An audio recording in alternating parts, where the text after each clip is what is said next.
Be ready. Start. I will not go into the details of the agricultural production during the first 2 years of the second plan, but I will refer to some other salient features.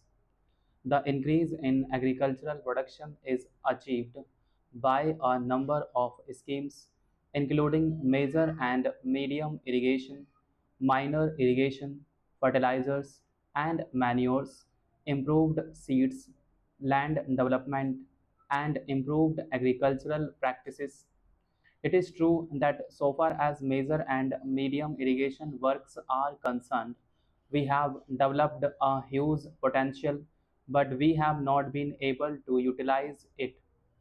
We feel very unhappy that large amounts of money should have been spent on the construction of dams and reservoirs, but the water was not being utilized. This question was very carefully examined by the Irrigation and Power Ministry and the Planning Commission. The Irrigation and Power Ministry, which is in administrative charge of the major and medium irrigation schemes, found that the failure to utilize the irrigation potential was due either to the failure to construct main channels or filled channels or the lack of incentive for the cultivators to change over from dry to wet farming or for want of training in proper cropping patterns.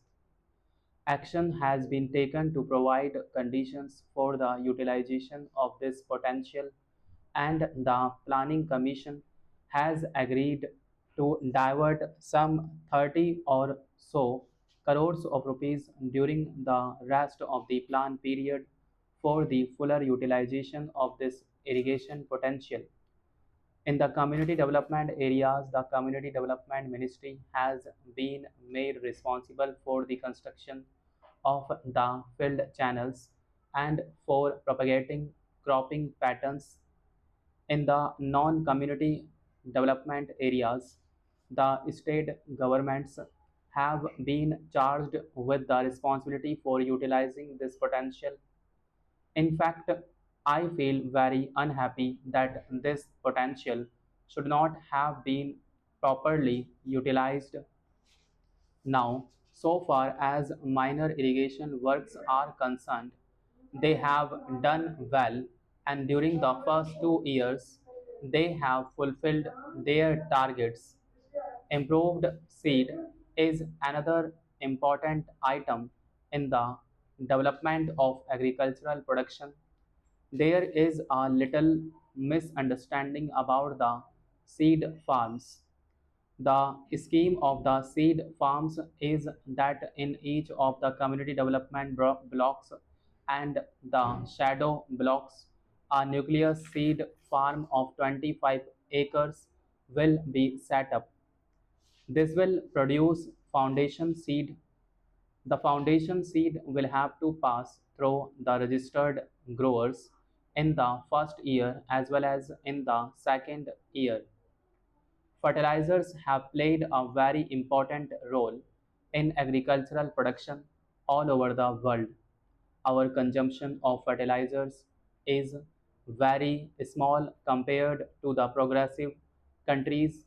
It is very low compared to Japan.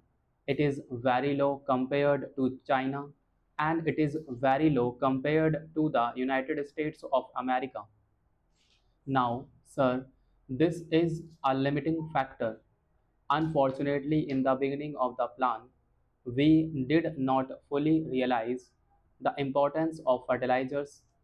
We should have planned more of factories and we should have been producing more of fertilizers.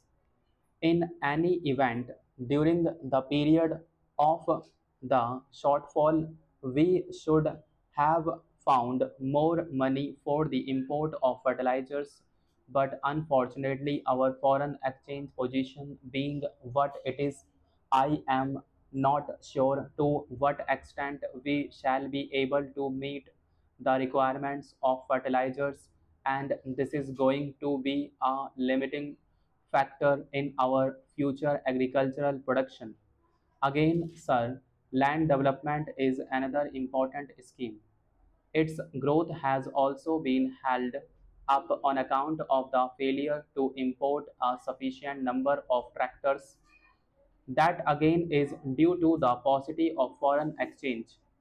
Our achievements during the first 2 years of the plan are only 23% of the targets. Part of this low achievement is explainable. Firstly, as the House will remember, the target for agricultural production originally was fixed at 10 million tons. When the targets for 1956 and 1957 were worked out, they were worked out on the basis of 10 million tons. The other day, the Prime Minister made a very significant admission in the Lok Sabha. He said that it was unfortunate that we had not realized the importance of agriculture in our planning. We had not given it a sufficiently important place, and we are now learning it to our cost that our past neglect has been responsible for the stresses and strains in the supply of food. The government must now give a second thought. Agriculture has to be given the first place, and unless agriculture is given the first place, the implementation of the plan will be adversely affected. I have no doubt that fertilizers have to play an important role, and unless we step up the supply of fertilizers, we shall have to face considerably difficult in increasing our agricultural production. Our potentialities for increasing agricultural production are immense. Our production is one of the lowest in the world, and there is ample scope for increasing production. For that, we do not need the testimony of any foreigner.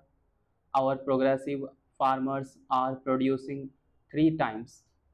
I shall now come to the food problem. What is the food problem? Sir, the food problem stated in very simple term is this. In India, even after 32 years of freedom, we are not able to supply our people with adequate quantities of food grains at reasonable prices or at prices which are within their reach.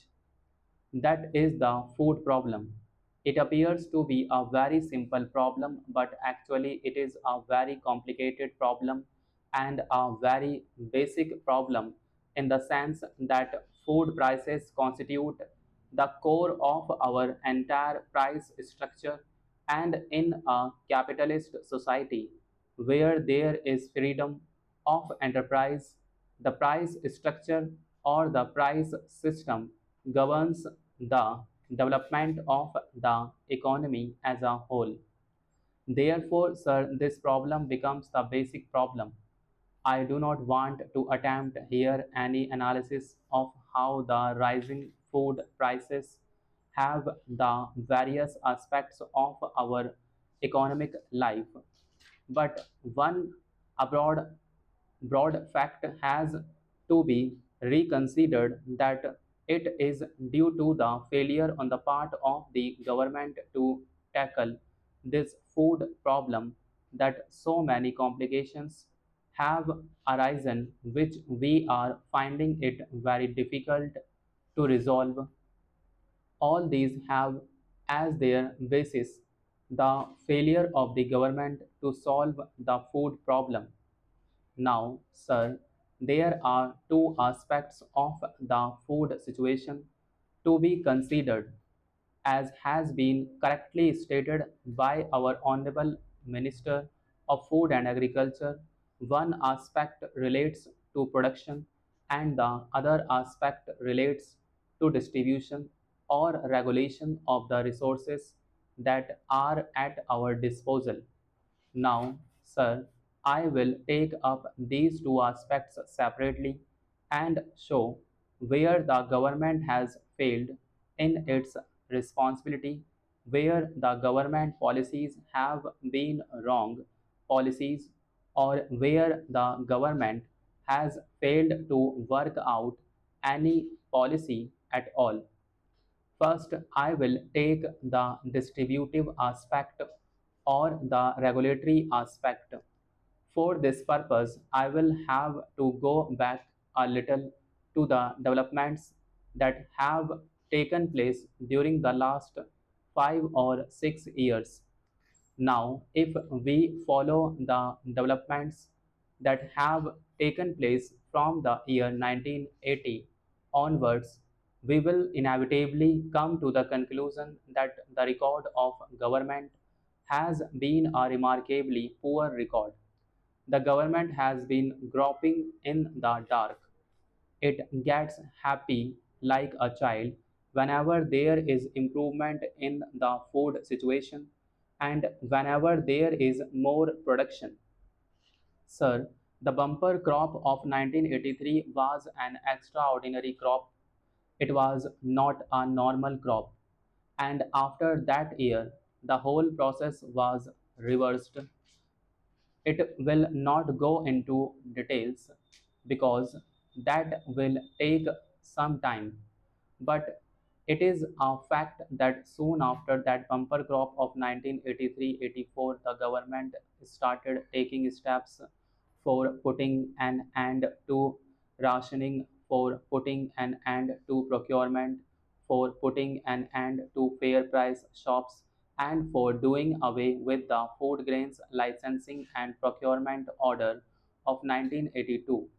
Not only that, sir, the government even allowed certain amount of export of food grains.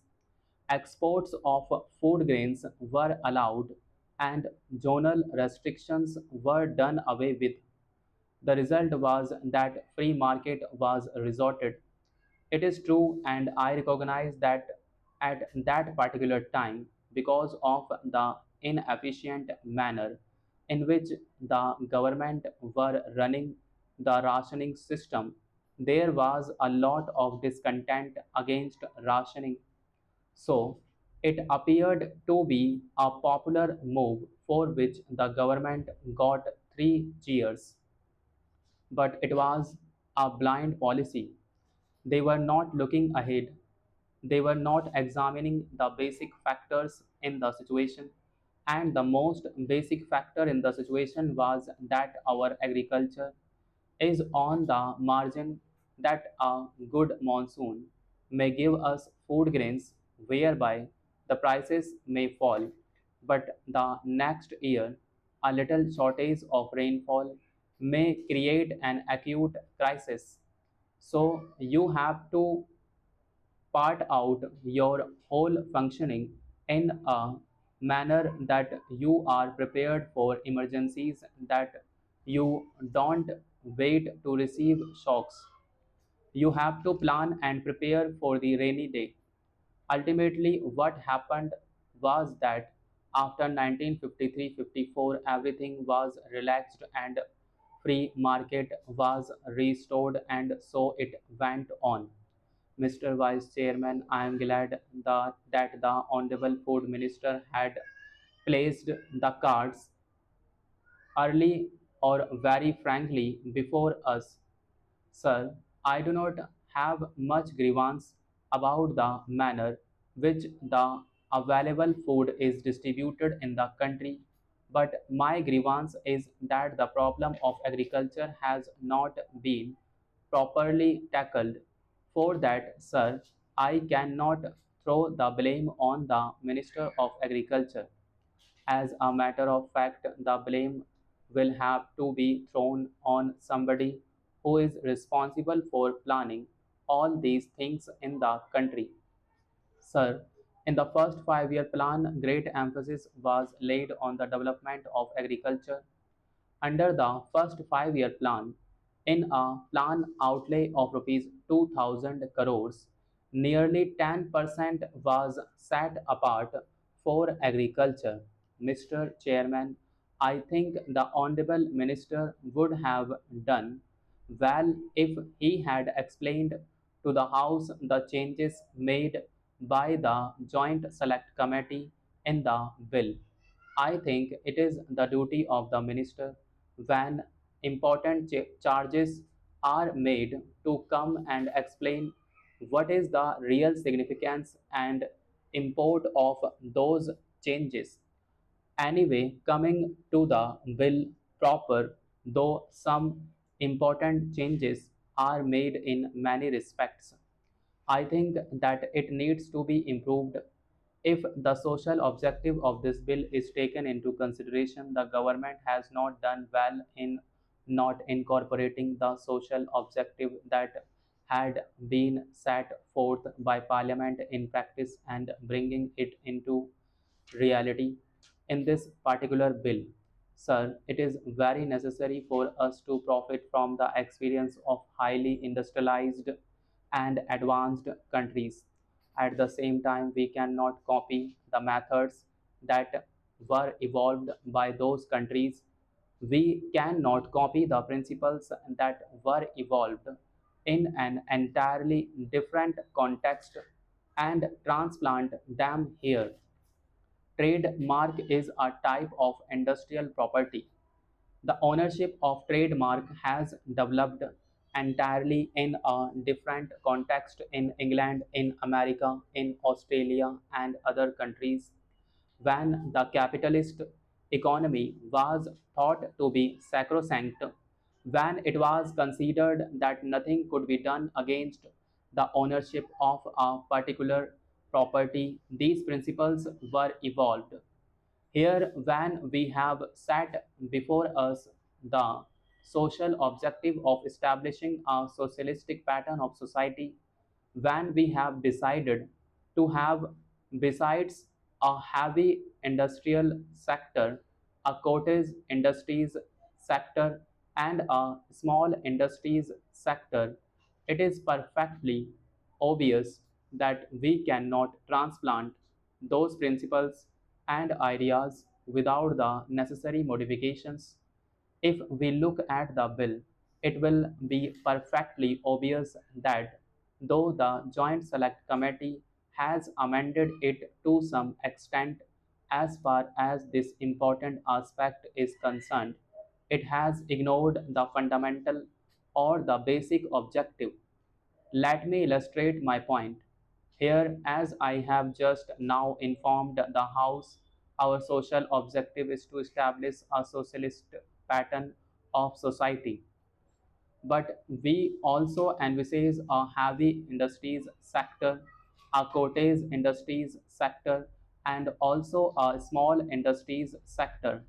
Accordingly, we visualize production to take care and take place not only in the big mills owned either by the state or by the big capitalist industries, but also in cottage industries and small scale industries. Madam, attempts were made on behalf of the local industrialists to manufacture matches, but they could not withstand the competition. One of the weapons in the hands of those big monopoly companies is to use the trademark to browbeat these manufacturers and harass them. This is not the only measure to curb these big monopolists, these foreign monopolists. We should see that this particular trademark does not become a weapon in the hands of those big monopolists to browbeat the small industrialists.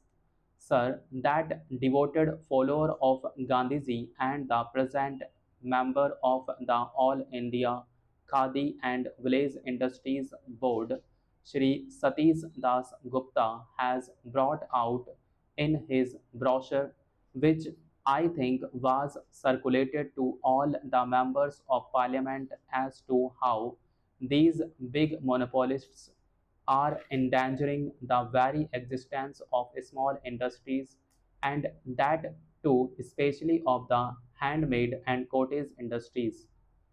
So when it comes to that, no specific effort has been made by the government to see that this particular branch of industry and the products produced by that industry are given due protection. When we brought it to the notice of the ministry that in order to protect these products of the cottage industries and the small scale industries, some specific provision should be introduced in respect of zonal registration. Our request was refused. It has been argued that since the provision has already been made for the limitation of this trademark to a particular territory, no necessity exists for this zonal registration. But if we examine this thing, sir, we can perfectly understand that the registrar has got the power to limit the jurisdiction of a particular registration to a particular territory. By that, the small manufacturer does not derive any benefit. So we suggested that some scheme for registering these small scale products should be evolved, and it should be called zonal registration. There are many manufacturers who produce for the local area and whose produce is consumed locally. There are many varieties of BDs. There are many varieties of foodstuffs which are locally manufactured and which are also locally consumed. These people are mainly interested in seeing that their trademark is registered and limited to a particular extent. So, producers are not interested in an all India circulation or an all India market, but they are mostly interested in their local consumption. Some provision must be made for such people to register their trademarks, limiting their jurisdiction to their particular zones. Then, sir, coming to the question of jurisdiction, it has been stated that the jurisdiction should be extended to the high courts.